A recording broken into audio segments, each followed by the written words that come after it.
Au nom de Jésus-Christ. Alléluia. Que le nom du Seigneur soit béni. On a un gros travail à faire. Amen, amen, amen, amen. Que le Seigneur nous aide.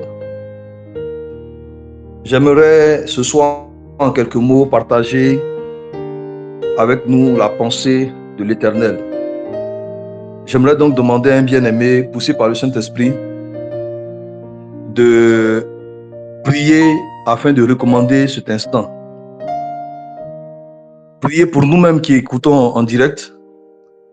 Priez pour tous nos frères qui vont suivre ce message également, certainement sur les réseaux sociaux, afin que Dieu touche les cœurs et que Dieu ouvre nos yeux sur un aspect de sa parole. Qu'un bien-aimé lève la voix, s'il vous plaît. Nous bénissons ton nom et nous te célébrons, roi. Merci, le Dieu vivant, le Dieu tout-puissant. Père éternel, nous te prions. Esprit de Dieu vivant, toi qui remplis notre âme et notre esprit. Et par ta puissance, Seigneur, nous te demandons de toucher les cœurs à travers nos moments de prière, à travers les prédications. Seigneur, c'est toi qui peux toutes choses. Et par ton esprit, nous œuvrons pour toi, Seigneur. Avec un cœur pur, Seigneur. Touche les cœurs, Papa. Touche les cœurs. Et que ces moments-là fassent du bien à tous ceux qui vont écouter, Seigneur. Afin qu'ils puissent aussi partager. Permets que cela leur fasse du bien. Merci pour la seule gloire de ton nom. Honneur et gloire te soient rendus. Amen. Amen. Merci, Amen. servante de Dieu. Ce soir, le thème que nous allons partager, c'est « Ennemi du sang ». Et nous allons comprendre en quelques mots ce que cela signifie. J'aimerais donc vous inviter à lire Genèse 4, les versets 1 au verset 5. Genèse 4, des versets 1, bien du verset 1 au verset 5. Et je vais faire la lecture. La Bible déclare ceci: Adam connut Ève, sa femme, elle conçut et enfanta Caïn. Et elle dit: j'ai formé un homme avec l'aide de l'Éternel. Elle enfanta encore son frère Abel. Abel fut berger et Caïn fut laboureur. Au bout de quelque temps, Caïn fit à l'Éternel une offrande des fruits de la terre. Et Abel, de son côté, en fit une des premiers-nés de son troupeau et de leur graisse. L'Éternel porta un regard favorable sur Abel et sur son offrande. Mais il ne porta pas un regard favorable sur Caïn et son offrande. Caïn fut très irrité et son visage fut abattu. Et l'Éternel dit à Caïn: pourquoi es-tu irrité et pourquoi ton visage est-il abattu? Certainement, si tu agis bien, tu relèveras ton visage. Et si tu agis mal, le péché se couche à la porte et ses désirs se portent vers toi. Mais toi, domine sur lui. Cependant, Caïn adressa la parole à son frère Abel, mais comme ils étaient dans les champs, Caïn se jeta sur son frère Abel et le tua.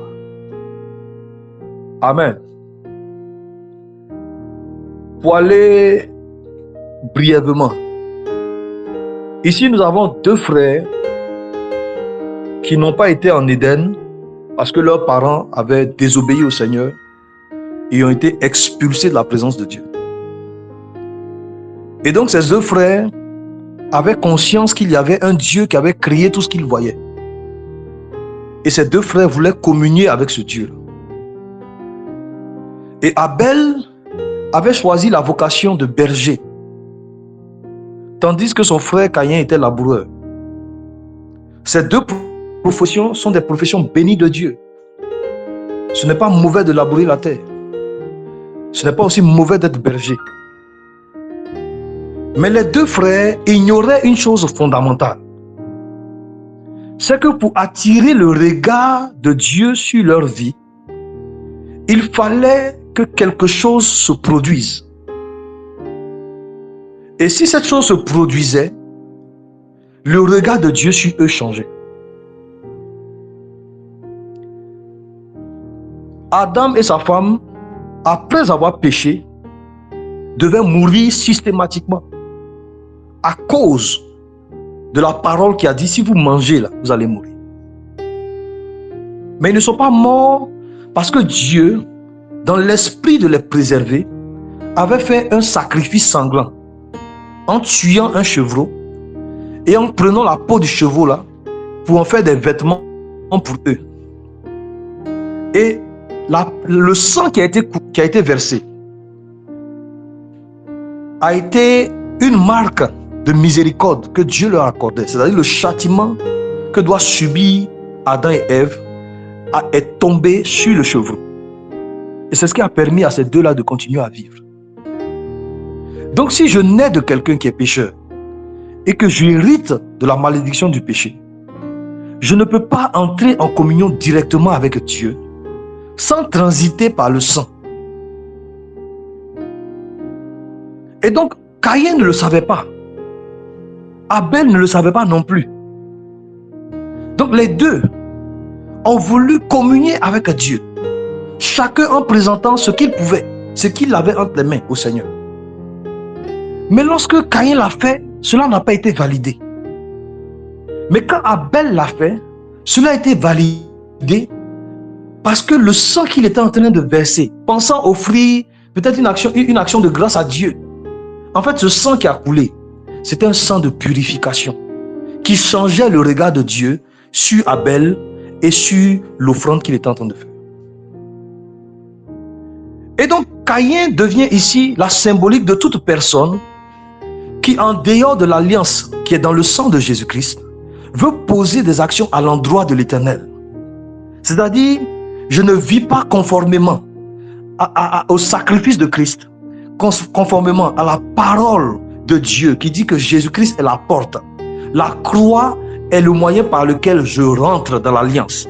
Je ne fais pas cela, c'est-à-dire que je ne me conforme pas à ce principe-là, mais je veux servir Dieu, je veux donner les offrandes à Dieu, je veux prêcher la parole de Dieu, je veux chanter pour le Seigneur, mais ma vie ne se soumet pas aux principes de base. Et on le voit un peu partout. Beaucoup de gens qui n'ont pas réellement de considération pour le prix que Jésus-Christ a payé, mais qui ont des choses à faire dans l'église, qui ont des choses à faire pour Dieu, qui peuvent apporter beaucoup de choses. Et Dieu a réprimé une telle conduite.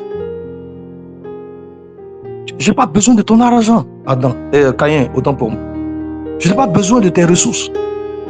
J'ai besoin que tu me sois agréable. Et le seul moyen par lequel tu peux être agréable, c'est par le sang. Amen. Mais ce qui m'intéresse encore plus, c'est que Abel a eu le témoignage favorable, d'accord. Mais nulle part la Bible ne nous dit que lorsque Dieu repoussait Caïn, Abel était présent. Nulle part c'est écrit. Donc certainement, Caïn a eu le témoignage défavorable en secret. Abel a eu le témoignage favorable en secret. Donc pendant que Caïn avait le visage abattu, Abel n'était pas là. Donc il ne savait même pas que son frère avait été approuvé ou avait été béni par Dieu. Dieu l'a conseillé. Il lui a dit, bon, tu peux encore te rattraper. En fait, c'est parce que cette fois-ci, tu as mal agi. Mais il te faut juste poser une bonne action. Et cette bonne action, c'est ce que ton frère a fait. C'est-à-dire, il faut passer par le sang. Si ce sang-là te lave et te purifie, tu pourras de nouveau attirer ma faveur sur toi. Mais Caïn va quitter la présence de Dieu et il y a une pensée qui va monter dans son cœur pour dire, mais il faut immédiatement mettre la fin. Il faut mettre un terme à la vie d'Abel. Abel a changé de nature. Abel est devenu différent. Abel est rentré dans une alliance qui va faire qu'il ne va plus porter le poids de la malédiction. Et donc il faut le tuer le plus vite possible avant qu'il ne soit capable de transmettre cette connaissance secrète à d'autres personnes, c'est-à-dire à sa descendance, à ses parents, pour dire, apparemment par le sang là, on peut se rapprocher de Dieu. Il fallait donc le tuer. Et donc celui qui est ennemi du sang et qui connaît la puissance du sang, c'est le diable. Et c'est le diable qui a inspiré, qui a rempli le cœur de Caïn, qui, quand on analyse dans le détail, n'avait vraiment aucune raison de s'en prendre à son frère. Parce que si tu sais qu'il faut juste tuer un animal, le sacrifier et l'offrir à Dieu pour être favorable ou bien pour être béni de Dieu, mais tu n'as qu'à aller voir ton frère pour lui dire, bon, donne-moi l'une de tes brebis là. Apparemment, j'ai essayé, en tout cas, ça n'a pas marché, mais je vais essayer de me rattraper. C'est fini. Dès que tu le fais, c'est fini. Mais d'où est venue cette haine soudaine? Pour que quelqu'un avec qui tu as grandi, vous êtes nés du même ventre, vous avez joué ensemble, vous avez mangé ensemble, vous avez tout fait ensemble, mais juste pour une question de sacrifice. Dieu ne m'a pas validé. Donc celui qui a été validé, il faut qu'on le tue. D'où vient une telle pensée? Qui peut inspirer de telles pensées au cœur de quelqu'un? C'est ça. Et nous allons lire un autre texte qui va encore nous dire ce que le sang fait. Le sang fait quelque chose d'extraordinaire. Lorsque nous lisons Marc 14, le verset 24, le Seigneur Jésus leur dit, « Ceci est mon sang, le sang de l'alliance qui est répandu pour plusieurs. » Donc, Dieu ici répond à la question de l'utilité du sang dans cette affaire. Parce que le sang permet de rentrer en alliance. C'est un point de connexion ou de reconnexion. Si on avait été déconnecté, on peut être reconnecté par la puissance du sang. Amen. Donc ça explique largement pourquoi le sang est précieux et le sang a eu une forme d'efficacité dans ce contexte. Mais pourquoi le diable est-il opposé au sang? Pourquoi il déteste le sang? Pourquoi il méprise le sang? Nous trouvons la réponse en Apocalypse 12, le verset 11, où la Bible déclare, ils l'ont vaincu à cause du sang de l'agneau et de la parole de leur témoignage. Et ils n'ont pas aimé leur vie jusqu'à craindre la mort. Mais ce qui est intéressant, c'est que ils l'ont vaincu à cause du sang de l'agneau. Donc le sang est un moyen puissant et efficace pour triompher de Satan. Donc lorsque le diable voit le sang de Christ quelque part, il se sent menacé parce qu'il voit le signe de sa défaite. Il voit un indicateur puissant qui dit que là tu vas échouer. Donc tout ce qu'il peut faire pour contrecarrer la présence du sang, il le fait. Et qu'est-ce qui peut annuler la puissance ou l'efficacité du sang de Jésus-Christ dans notre vie? Nous allons le lire ici. Hébreux 10, du verset 26 au verset 29. La Bible déclare ceci. Hébreux 10, du verset 26 au verset 29. Car si nous péchons volontairement, après avoir reçu la connaissance de la vérité, il ne reste plus de sacrifice pour les péchés, mais une attente terrible du jugement et l'ardeur d'un feu qui dévorera les rebelles. Celui qui a violé la loi de Moïse meurt sans miséricorde sur la déposition de 2 ou 3 témoins.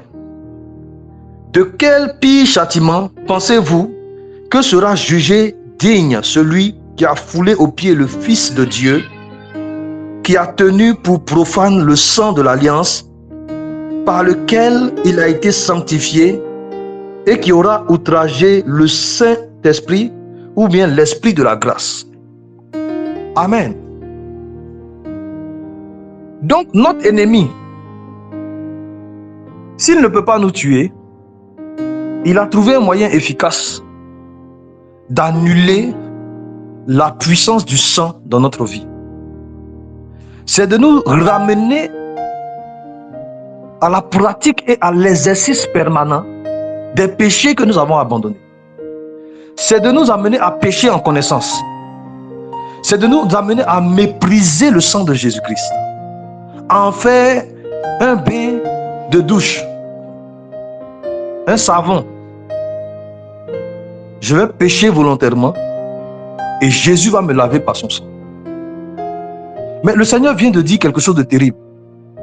Il dit, dès lors que tu as la connaissance et que Dieu a utilisé tous les parfums nécessaires pour t'avertir que ce que tu allais faire va déplaire à Dieu, la Bible déclare qu'il n'y a plus de sacrifice pour ce type de péché. Celui qui est en train de parler, il n'est pas en train de parler avant la venue de Jésus. Il est en train de parler longtemps après le sacrifice de Jésus-Christ. Et on sait que le sacrifice de Jésus-Christ a eu un effet immédiat dans le présent et a également un effet futur. Il n'y a pas un seul sang sur la terre qui puisse équivaloir la puissance qui est dans le sang de Jésus-Christ, la valeur, le prix précieux que représente le sang de Jésus-Christ. Mais il dit, en dépit de cela, si je persiste dans le péché, même le sang de Jésus-Christ ne pourra plus rien faire pour moi. Parce qu'il ne s'agira plus de me laver. J'aurais décidé d'incarner quelque chose, de devenir une espèce particulière, d'avoir une nature particulière. Ça veut dire quoi? Je ne me décharge pas sur Jésus et je ne reçois pas ses instructions. Je ne prends pas le joug de Jésus-Christ. Je reste tel que je suis. Je veux juste avoir un petit sang sur ma vie. Mais ce sang-là vient te reconnecter. Ce sang-là vient te remettre dans l'alliance.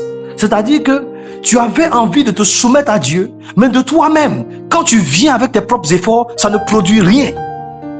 Donc le sang vient créer un couloir qui te fait rentrer en communion avec Dieu. Si Caïn, avec ses bonnes intentions, avait eu la possibilité de se reconnecter à Dieu, il aurait été dans un chemin merveilleux où il serait béni de la présence de Dieu. Il aurait pu suivre les instructions de Dieu. Dieu aurait porté sur lui un regard favorable.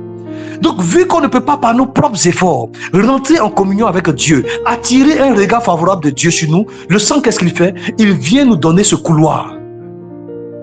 Maintenant, si le sang a créé le couloir et que tu continues à te comporter dans l'alliance comme si l'alliance n'existe pas, Dieu considère que tu as profané, que tu as piétiné et que tu as foulé aux pieds son Fils Jésus-Christ. Amen.